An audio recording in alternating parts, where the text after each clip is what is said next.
बिस्मिल्लाहिर्रहमानिर्रहीम। अस्सलाम वालेकुम play group class, welcome back to the maths lesson.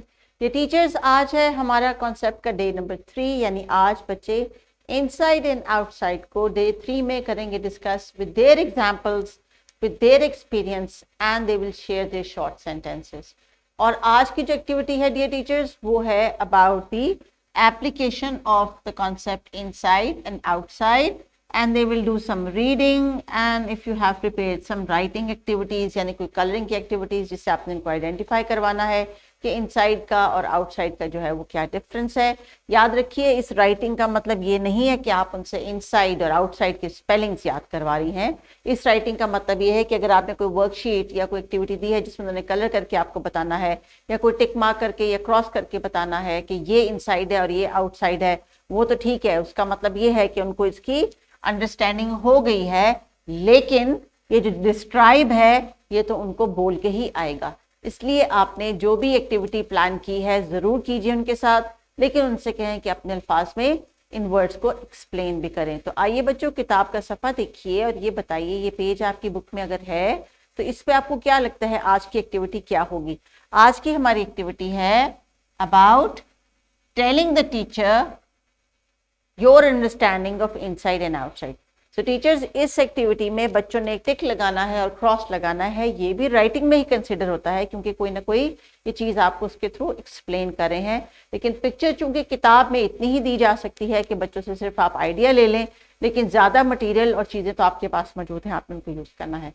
तो आइए लेसन को थोड़ा सा साथ कंटिन्यू करते हैं और हमेशा की तरह करेंगे हम डे 1 और डे 2 की एक्टिविटीज़ को रिवाइज और रिकॉल। लेकिन चूंकि आज डे 3 है टीचर्स, बच्चे आपको खुद बोल के बताएंगे कि हमने डे 1 पे क्या किया, कौन कौन सी एक्टिविटी की। जो पोइम सिंग की थी वो आप उनसे कहेंगे कि आपको खुद सिंग करके बताएंगे विद एक्शंस।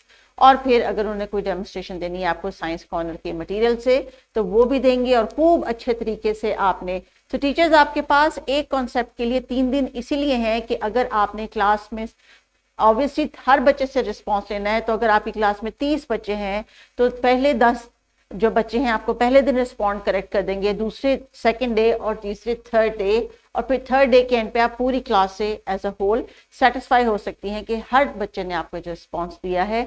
इसलिए हर कॉन्सेप्ट को 3 दिन तक लेके चला जाता है ताकि हर बच्चा अपने हिसाब से इनपुट दे सके। So please pause this video and revise.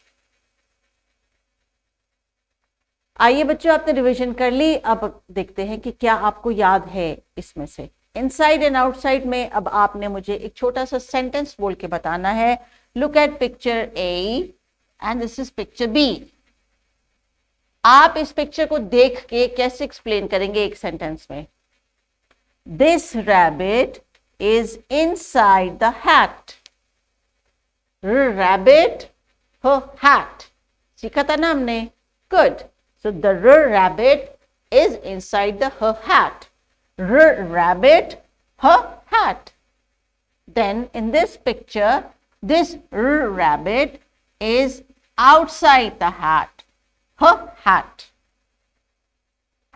Well done. So teachers, देखा आपने यहाँ पे मैंने इंग्लिश का भी जो की लर्निंग एरिया था उसमें से मैंने ह और र को साथ ही रिवाइज भी कर लिया। उनकी साउंड की भी प्रैक्टिस होगी, वोकैबुलरी भी रिकॉल होगी, और मैथ्स के साथ जो उनका इनसाइड एंड आउटसाइड का कॉन्सेप्ट था वो भी साथ साथ एड्रेस हो गया। तो चलिए टीचर्स, अभी आप बच्चों को देंगे किताब का सफ़ा जिसमें उन्होंने इसी तरह से ही जो इनसाइड है और आउटसाइड है उसका टिक मार्क लगा के मेंशन करना है। जो टीचर्स नोट में आपको दिया गया है, that reinforce the concept by showing objects, let students to share their home experience, tell the students to tick the inside picture and cross the outside picture. Students will share, उन्होंने घर में क्या inside outside की activity की। Obviously sharing जितना ज़्यादा करेंगे उतनी स्पोकन बेहतर होगी।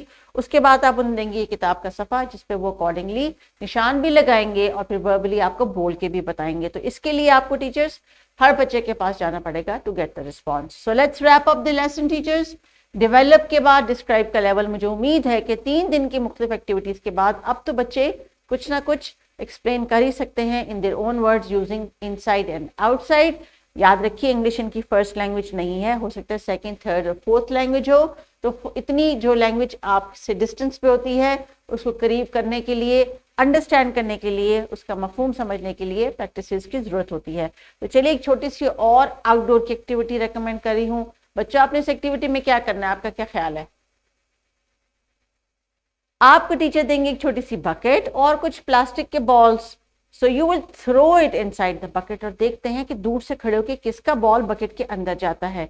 तो टीचर्स इसी एक्टिविटी से आपकी ग्रॉस मोटर स्किल की भी प्रैक्टिस हो जाएगी। ये आपकी आउटडोर एक्टिविटी है। अगर आप आज के दिन की इस एक्टिविटी को प्लान करते हैं प्लेग्राउंड के लिए तो दैट वुड बी वंडरफुल।